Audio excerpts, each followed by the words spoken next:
पूर्णमदमिदं पूर्णात् पूर्णमुदच्यते पूर्णस्य पूर्णमादाय पूर्णमेवावशिष्यते।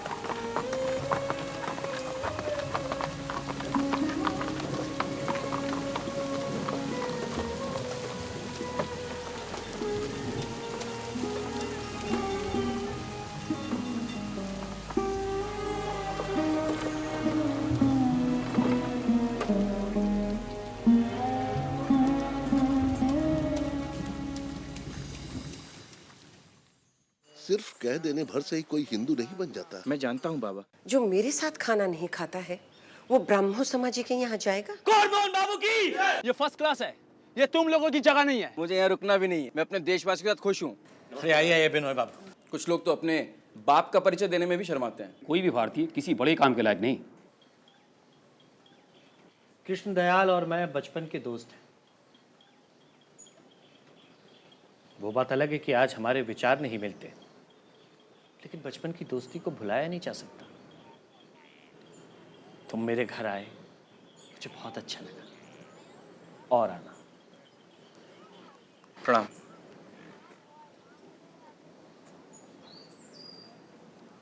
परेश बाबू, आप हर ऐरे गहरे के साथ अपनी लड़कियों को मिलाते रहते हैं, ये बिल्कुल अच्छी बात नहीं है। पानू बाबू, अगर बाबा का यही नजरिया होता ना तो शायद आपसे भी हमारी मुलाकात नहीं होती।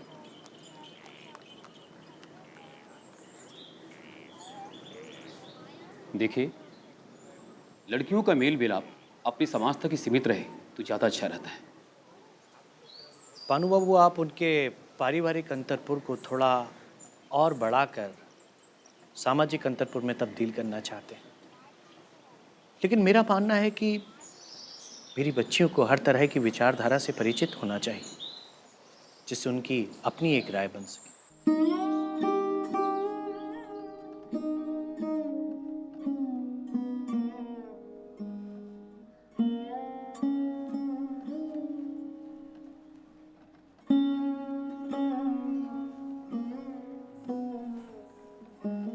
किसके ख्याल में पड़ गई दीदी?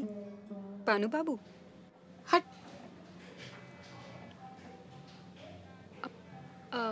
बिनोय बाबू बहुत अच्छे आदमी हैं, है ना? शरीफ तो है, लेकिन वो गौर मोहन बाबू बड़े बददिमाग लगे मुझे। उनके चेहरे पे एक अजीब सी कठोरता है, बहुत अहंकारी लगे मुझे।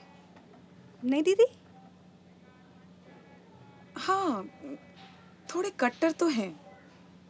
नहीं, मौसा जी भी तो कट्टर हैं, लेकिन दोनों में अजीब सा फर्क है।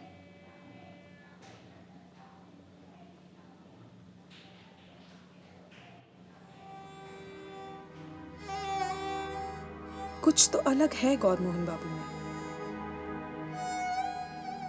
जिन्हें आप गवार कहते हैं मैं उन्हीं के साथ हूँ, और जिसे आप कुसंस्कार कहते हैं वही मेरे संस्कार। पानू बाबू, जिस दिन आप इस देश से प्रेम करने लगेंगे और इसके देशवासियों के साथ सुख और दुख बांटना सीख जाएंगे, उस दिन मैं आपके मुंह से इस समाज के बारे में कुछ भी सुनने को तैयार हूं। तो देश का सुधार कैसे होगा? सुधार तो बहुत दूर की बात है। पहले आपको अपने हृदय में स्नेह और श्रद्धा का भाव लाना होगा, उसके बाद सुधार अपने आप ही हो जाएगा। आप अपने आप को इस कुसंस्कारी समाज से अलग मानते हैं।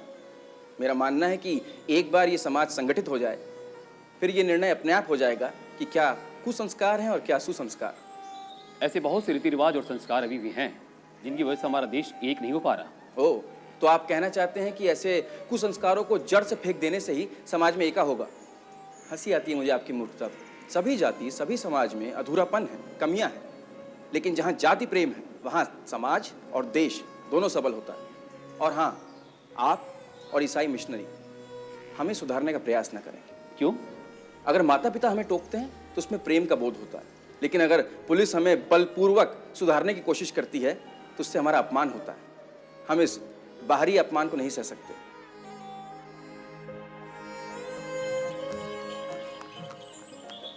ওগো সব দিয়ে যার সব কেড়েছো, সব দিয়ে যার সব কেড়েছো, বলি তার যে প্রাণে সয় না। তোমার দিল কি দয়া হয় না রে খোদা, দিল কি দয়া হয় না। ও তোমার দিল কি দয়া হয় না খোদা, তোমার দিল কি দয়া হয় না।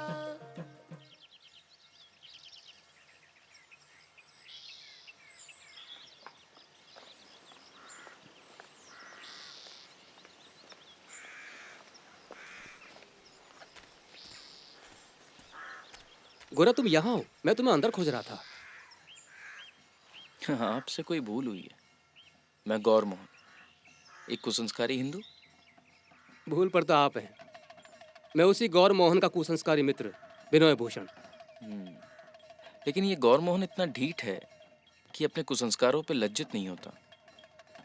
विनय भी ऐसा ही है, लेकिन वो अपने विचारों को जबरदस्ती किसी पर थोपता नहीं है। आइए बैठिए।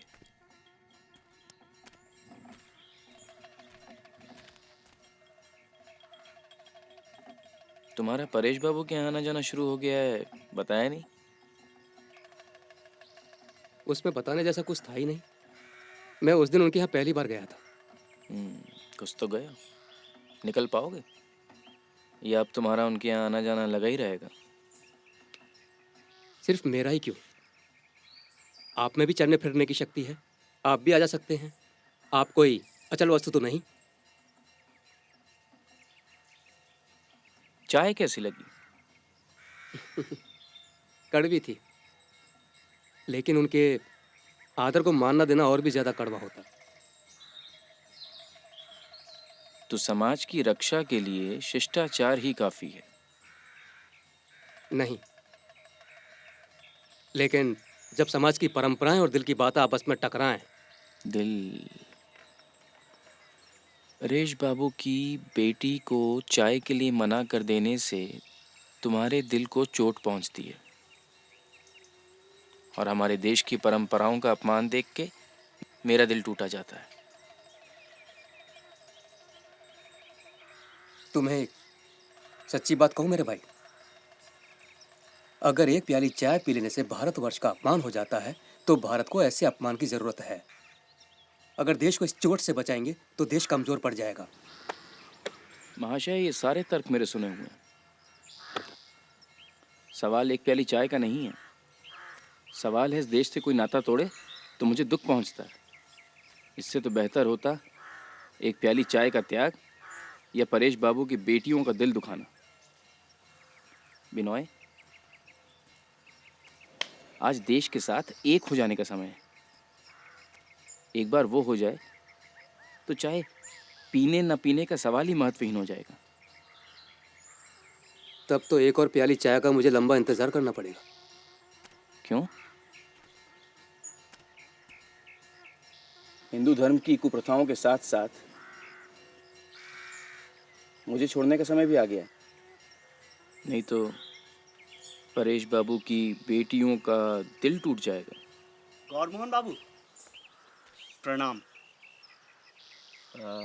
गौरमोहन बाबू, इस भाद्र मास में क्या क्या कार्यक्रम करें?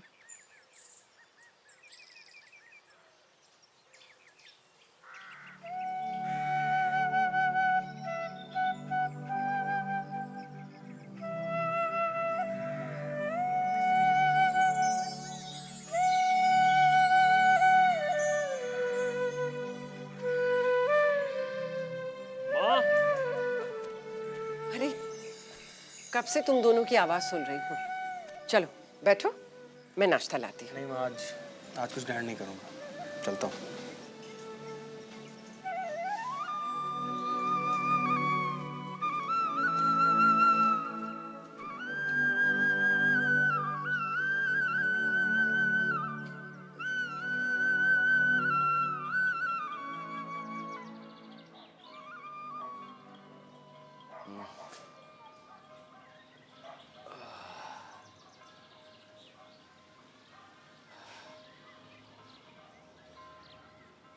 बिनोय, बिनोय। था? अरे दादा आप आइए ना, आइए ऊपर चलते हैं, आइए ना। नहीं नहीं, कड़ी धूप में घर से चल के यहाँ तक आ गए, यही काफी है। बैठ जाओ, बैठ जाओ।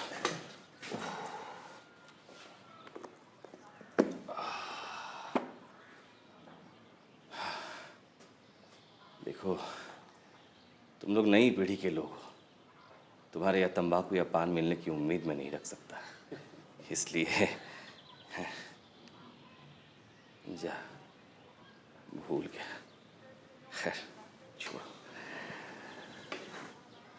देखो बिनोय, मैं तुम्हारा शुभचिंतक हूँ, और ऐसा भी नहीं है कि तुम कहाँ रहते हो ये मुझे मालूम नहीं है। आज रविवार के दिन दोपहर की नींद हराम करके मैं तुम्हारे पास एक खास वजह से आया हूँ। भाई बिनोय, तुम्हें मेरी मदद करनी ही होगी। हाँ दादा, कहिए ना, कैसी मदद? नहीं, पहले कहो कि मदद करोगे ना? दादा मेरे द्वारा संभव होगी तो क्यों नहीं करूँगा। अरे भाई, ये सिर्फ तुम्हारे द्वारा ही संभव है। दादा आप इतना पूछ क्यों रहे हैं? मैं तो आपके परिवार का ही सदस्य हूँ। हाँ हाँ, वो तो है। बिनोय, मेरी बेटी शोशी को तो तुम जानते हो ना? शक्ल सूरत से बुरी नहीं है। अच्छा हुआ कि बाप पर नहीं गई। अब वो शादी लायक हो गई है। सच बताओ बिनोय तुम्हें, आजकल मेरी रातों की नींद उड़ गई है, जीना दुभर हो गया है। एक पढ़ा लिखा योग्य वर ढूंढना हर बाप की सबसे बड़ी जिम्मेदारी है। कहीं वो गलत लड़के के हाथ में पड़ गई तो फिर। पर दादा आप अभी से इतना क्यों सोच रहे हैं? वो तो बहुत छोटी है। तुम्हारी अपनी बेटी होती ना तो ये नहीं पूछते। जैसे जैसे उसकी उम्र बढ़ रही है वैसे वैसे मेरी बेचैनी भी बढ़ रही है। अब तुम ही बताओ, एक पढ़ा लिखा योग्य वर खुद ब खुद चलकर घर तो नहीं आ जाएगा ना? हैं? बस बिनोय, मुझे तुम्हारा आश्वासन चाहिए, मेरी बेचैनी अपने आप दूर हो जाएगी। दादा मैं तो आपके परिवार के अलावा यहाँ किसी को जानता नहीं हूँ, लेकिन फिर भी ढूंढने की कोशिश करूँगा मैं। देखो, मेरी बेटी के चाल चलन से तुम तो वाकिफ हो ना, तुम तो उसे जानते हो ना? हाँ मैं तो उसे बचपन से जानता हूँ, वो साक्षात लक्ष्मी है। फिर बाहर क्या ढूंढना है? बिनोय, मेरी बेटी को मैं तुम्हें सौंपना चाहता हूँ, बस ना मत कहना। दादा बोलो बिनोय।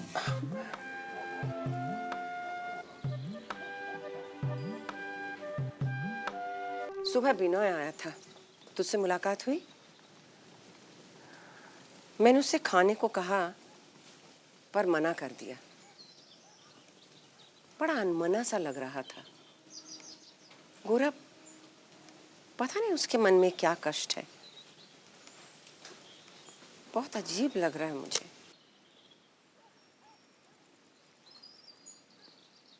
बेटा एक बात कहूं, बुरा मत मानना।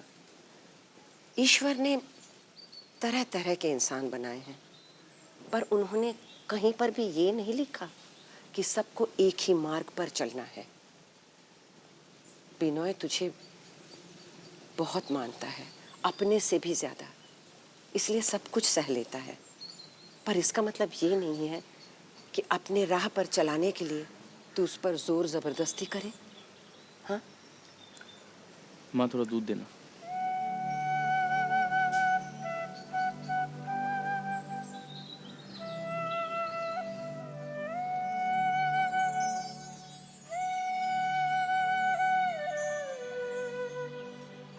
विनय बाबू। अरे सतीश बाबू, आप? आज आपको हमारे घर चलना ही होगा। सतीश बाबू, आज तो मैं अपने दोस्त के घर जा रहा हूँ। वही दोस्त? हाँ। लेकिन आज तो लीला का जन्मदिन है, माँ ने आपको बुलाया है। चलिए ना, चलिए। सतीश बाबू, आज रहने दीजिए। चलिए ना, दीदी भी आपके बारे में पूछ रही थी। चलिए चलिए। अच्छा ठीक है, आप ज़रा वेट करिए, मैं कपड़े पहन के आता हूँ।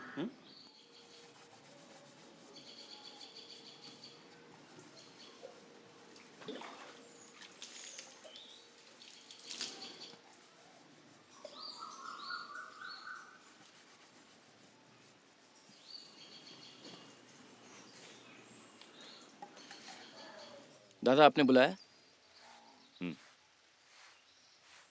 देखो गोरा, तुम्हारी भतीजी अब शादी की उम्र की हो गई है। उसके शादी के बारे में तुमने कुछ सोचा भी है? नहीं, मेरे कहने का मतलब यह है कि शोशिमुखी की शादी के लिए तुम्हारी भी तो कोई जिम्मेदारी है। इधर तुम देश के उद्धार में लगे हुए हो, उधर तुम्हारी इस भतीजी की नाजुक हालत के बारे में तुम्हें कोई चिंता है कि नहीं? तुम्हें मालूम भी है आजकल के दिन में योग्य वर ढूंढना कितना मुश्किल काम है। बाजार में दूल्हे की कीमत तो पूछो ही मत। देखो, मैंने बिनोय से बात की है, तुम्हारा दोस्त है, दहेज मांगने का साहस नहीं कर पाएगा। आखिर तुम्हारी अंग्रेजी पढ़ाई का कुछ तो फायदा हो। बिनोय शादी क्यों करेगा? कैसे हिंदू हो भाई तुम? शास्त्र के अनुसार विवाह ब्राह्मण का सामाजिक कर्तव्य है। मैं बिनोय का मन टटोल के देखता हूं। नहीं, उसकी कोई जरूरत नहीं है। तुम्हारा दोस्त है, तुम्हारी बात वो टाल नहीं पाएगा।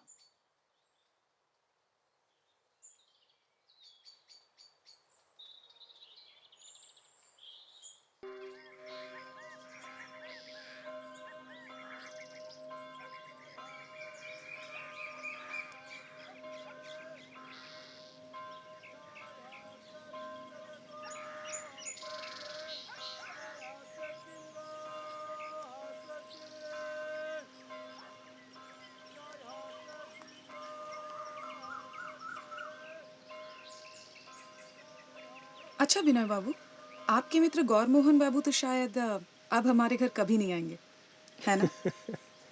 क्यों? ऐसा क्यों? क्योंकि हम औरतें बेपर्दा हैं, बिना रोक टोक मर्दों के साथ उठती हैं, बैठती हैं, बातें करती हैं। जो औरतें पर्दे से बाहर आ जाए, मुझे लगता है गौर मोहन बाबू उन्हें इज्जत देने लायक नहीं समझते। क्यों? नहीं, ऐसा तो बिल्कुल नहीं है। बल्कि गोरा कहता है कि अगर औरतें अपने घर के काम में पूरी तरीके से न जुटें तो उनका कर्तव्य पालन पूरा नहीं होता। अच्छा, तब तो हम औरतों और मर्दों को समाज में अपनी अपनी जगह बांट लेनी चाहिए। और बिनोय बाबू, फिर तो उस हिसाब से मर्दों का घर के अंदर आना उनके बाहर के कर्तव्य पालन में बाधा डालेगा, नहीं? देखिए, इन सब बातों के मामले में हम अपनी आदत के गुलाम होते हैं। एक औरत मर्दों के बीच में आकर अपनी राय व्यक्त करे, ये तो संस्कार के खिलाफ है। और हम बहसों या तर्कों से इसे अन्याय या अनुचित ठहराने लगते हैं। लेकिन ये सब तो सिर्फ एक हथियार है, असली चीज है संस्कार। और गोरा हम और आप जैसा मामूली आदमी नहीं है। हम लोग तो अपने समाज के रिवाजों को, रीतों को तुच्छ मानने लगे थे, लेकिन गोरा इन सब को रोकने के लिए खड़ा हुआ है। वो कहता है कि हमें पहले अपने देश को और देशवासियों को पूरी श्रद्धा और प्रेम के साथ अपनाना पड़ेगा, और फिर स्वाभाविक रूप से अपने आप ही अंदर से सफाई होने लगेगी। पर अगर ये अपने आप ही होना होता तो आपको नहीं लगता कि ये अब तक हो चुका होता? शास्त्र कहते हैं आत्मनः वृद्धि, यानी अपने आप को पहचानो। गोरा पूरे समाज को जगाने में लगा हुआ है। हम लोग तो चंचल होकर कभी यहाँ सोचते हैं, कभी वहाँ सोचते हैं, लेकिन एक गोरा ही है जो हिमालय की तरह खड़ा हुआ है और गरज रहा है कि आत्मनः वृद्धि। बिनोय, बिनोय, वो तो घर पर नहीं है। कहाँ गया? वो 78 नंबर मकान पर गए हैं।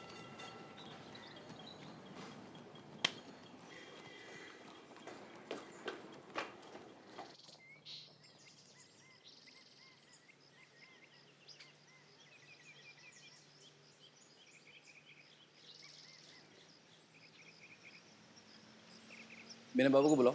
वो तो नहीं है। कहाँ गए? परेश बाबू के परिवार के साथ ब्रह्मो समाज गए हैं। संगच्छध्वं संवदध्वं संहो मनांसि जानताम् देवा भागं यथा पूर्वे संजानाना उपासते